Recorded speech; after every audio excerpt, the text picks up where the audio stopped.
சென்னை திருவொற்றியூரில் தெருவில் நடந்து சென்ற பெண் ஒருவரை எருமை மாடு ஒன்று கொம்பில் முட்டி தூக்கியது. தெரு ஒன்றிலிருந்து ஓடி வந்த எருமை 4 தெருக்கள் சந்திக்கும் இடத்தில் நடந்து சென்ற பெண்ணை முட்டி தூக்கியிருக்கிறது. கூடுதல் விவரங்களை செய்தியாளர் வெங்கடேசன் வழங்க கேட்கலாம். வெங்கடேசன், வணக்கம். இது குறித்தான விவரங்கள்.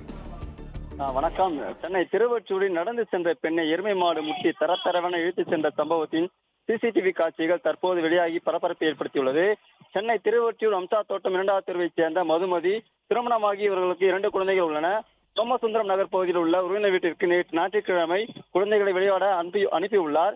இதனையடுத்து மதியம் குழந்தைகளுக்கு சாப்பாடு கொடுக்க சென்ற போது கிராம தெருவில் வேகமாக வந்த ஒரு எருமை மாடு ஒன்று மதுமதியை முட்டி தூக்கி வீசியது. முட்டியதில் மதுமதியின் ஆடை மாட்டி கொம்பில் சிக்கி தரதரவென தெருவில் இழுத்து சென்றுள்ளது. இதை பார்த்த அக்கம் பக்கத்தினர் ஓடி வந்து பார்த்தனர். உடனடியாக அருகில் இருக்கக்கூடிய இசை போடும் கடையில் வைத்திருக்கும் சந்திரசேகர் என்பவர் மதுமதியை காப்பாற்ற முயன்ற போது அவரையும் மாடு முட்டி தூக்கி வீசியுள்ளது. அருகில் இருந்தவர்கள் படுகாயமடைந்த மதுமதியை மீட்டு அருகில் உள்ள தனியார் மருத்துவமனையில் சிகிச்சைக்காக அனுமதித்தனர். அப்போது மருத்துவர்கள் பரிசோதனை செய்ததில் கால் பகுதியில் மற்றும் கை பகுதிகள் பலத்த காயமடைந்த மதுமதிக்கு 20க்கும் மேற்பட்ட தையல்கள் போடப்பட்டுள்ளன.